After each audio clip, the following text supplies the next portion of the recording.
Ladies and gentlemen, you are watching yet another episode of Eric Lima Shenanigans of 1977. It's Thursday night, and you know what that means. It's time for your TNA Event Center Wrestling Report. And now here's the man to give you that report, Mr. Eric M. Lima.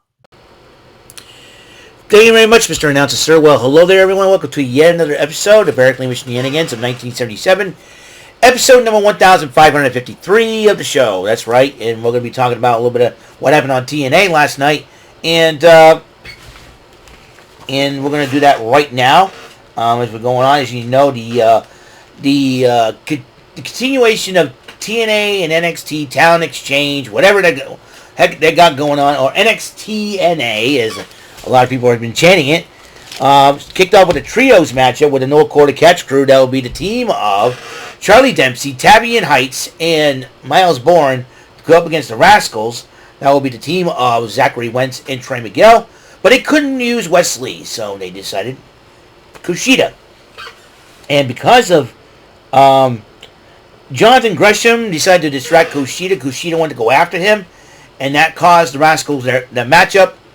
And I think Santino should have known that freaking Jonathan Gresham was going to come out, the octopus, and distract Kushida. That cost the team in the end.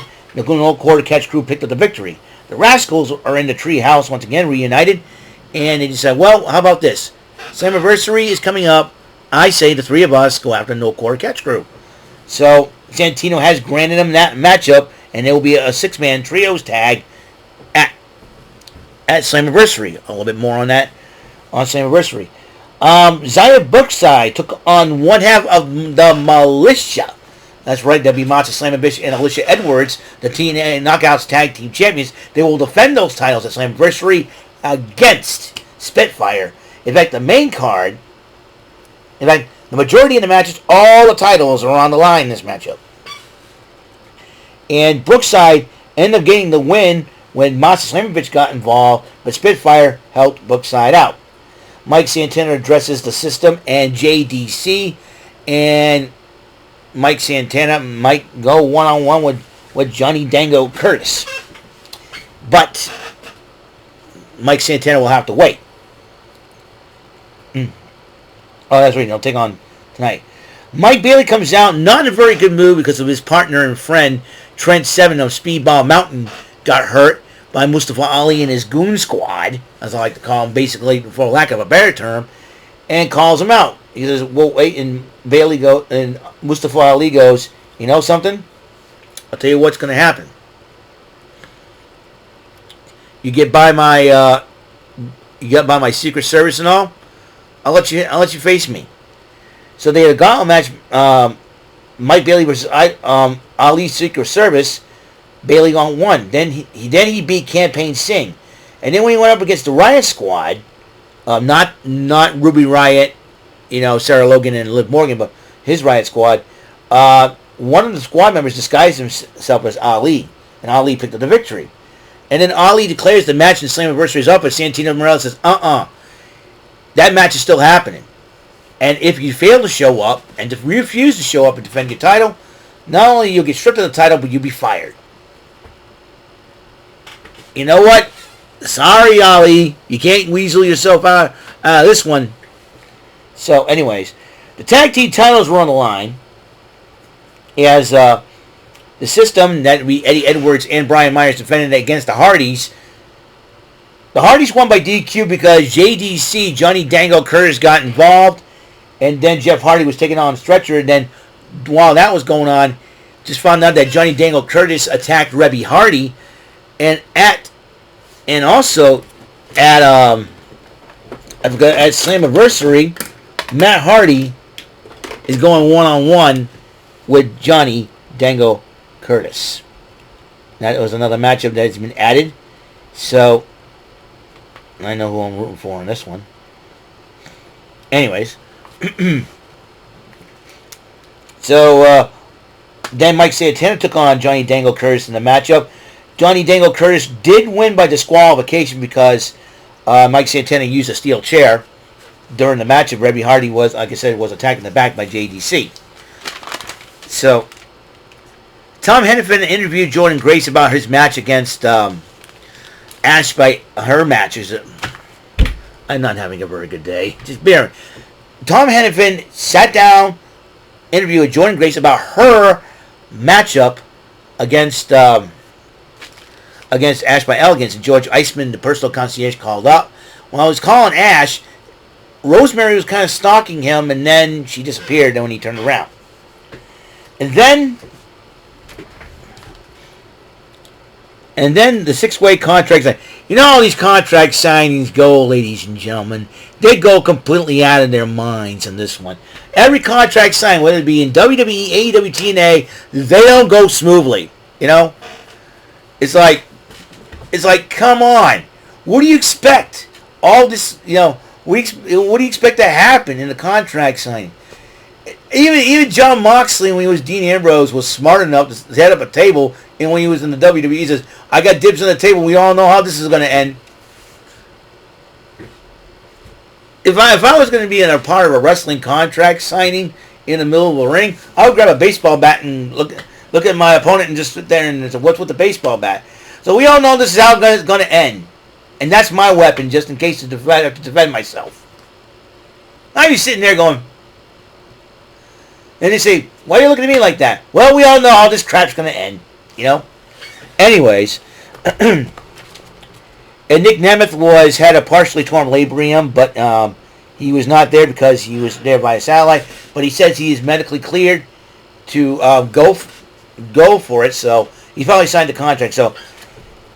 So everybody else signed the contract, and Joe Hendry was about to sign his name until that Uncle Phil wannabe, AJ Francis, Lighten Up Francis, along with Rich Homie Swan, decided to come down first class to interrupt the proceedings. It's like, what the heck are they got to do with this? So Santino's trying to tell him to get out of the ring. AJ Francis, make me, but then PCO appeared from under the ring. They started brawling.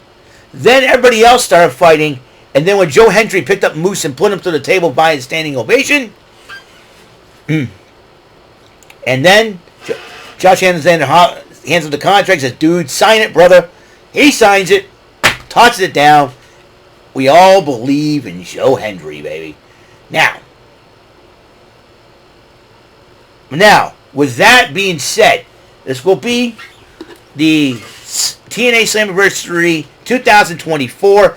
It is tomorrow night. Tomorrow night. Not tonight. Tomorrow night. Where is it tonight?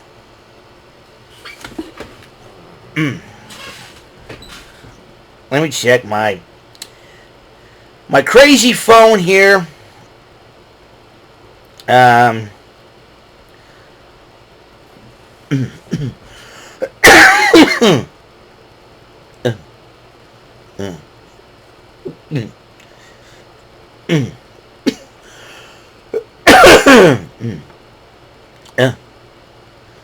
Nigel McGuinness has got a magic show.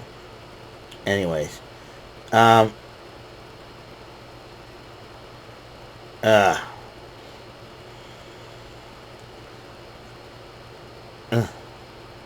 So let me just look trap.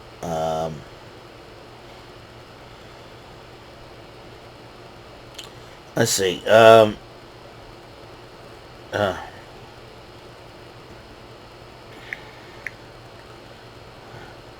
TNA Slammiversary. 12 minutes.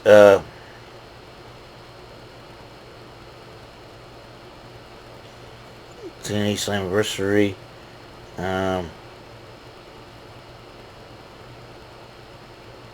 Yep, Saturday. It is tomorrow. Tomorrow, Saturday. I had to make sure I get it right. Tomorrow. So now the main card's all title matches. I don't know which matches are not part, like it's for free and all that. All I know is 3 more matches have been added to the 6 title matches they've been added. Let's run down the card. The exhibition title will be on the line. Mustafa Ali against Mike Bailey. And if Mustafa Ali does not show up, he'll be stripped of the title and be fired from TNA. The Knockouts Tag Team titles on the line. The Militia, that's the team of Alicia Edwards and Masha Slamovich, going against the team of Spitfire. That will be the team of Danny Luna and Jody Threat.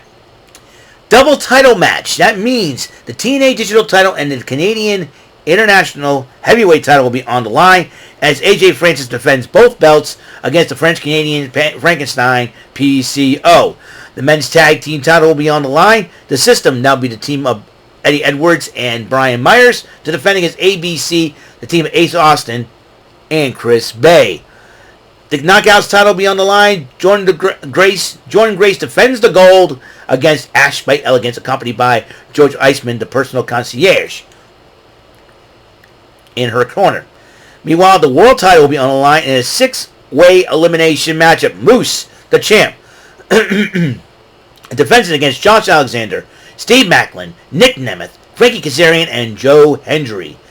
And there's a fatal 4-way number 1 contenders match for the Knockouts title as Zaya Brookside faces Giselle Shaw, Tasha Steeles, and from Mexico, Fabi Apache. The 6-man tag matchup on the Rascals, that will be Zachary Wentz Wesley and Trey Miguel, Wesley of NXT, going against NXT's No Quarter Catch Crew, Charlie Dempsey, Tavion Heights, and Miles Bourne. And grudge matchup, Matt Hardy against JDC, Johnny Dango Curtis. Who do I pick in these matchups?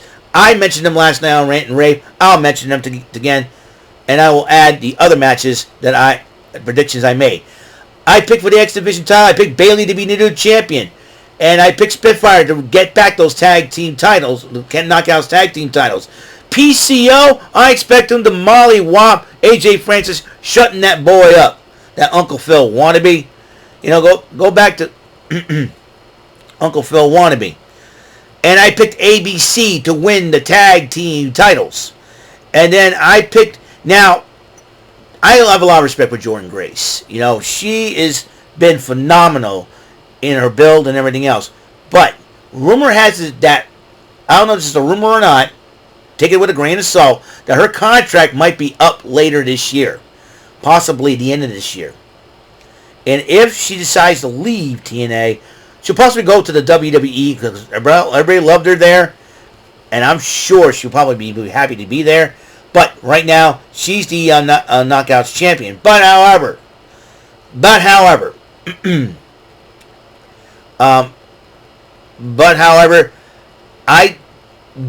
because of that, Ash by Elegance, formerly known as Dana Brooke, she worked her butt off for years. She was dealt a bad hand, even though she won the 24/7 title in the WWE. But she needs a women's title. I picked Ash by Elegance to win.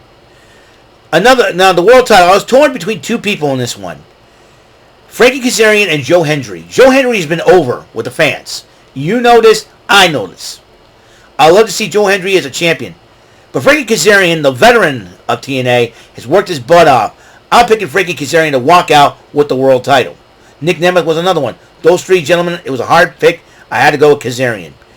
Fatal 4-way, Zaya Brookside's got the momentum. She defeated Alicia Edwards, one half of the Knockouts Tag Team Champions. I picked Zaya Brookside to win. Rascals versus No Quarter Catch Crew. Rascals will get their retribution with the right chemistry with NXT's Wesley joining up.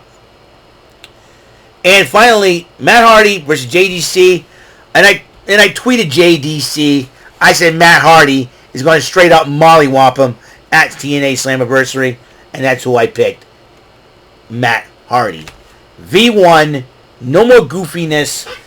It's a straight up mollywhopping. You hurt the man's wife, you get beat up for it. And believe me, JDC, you're in trouble, my friend.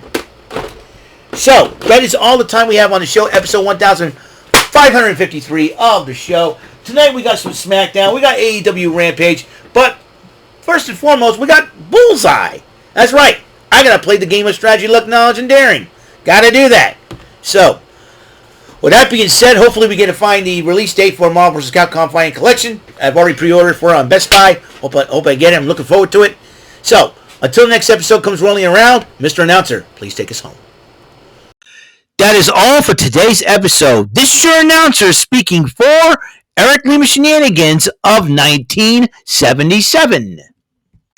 A Big Beefy E, doing for Bob Saget Productions, and in association with A Raven Bofa Telepictures and Distribution. Thank you for watching today's episode. Tune in next time for another episode of Eric Lima Shenanigans of 1977. Goodbye for now.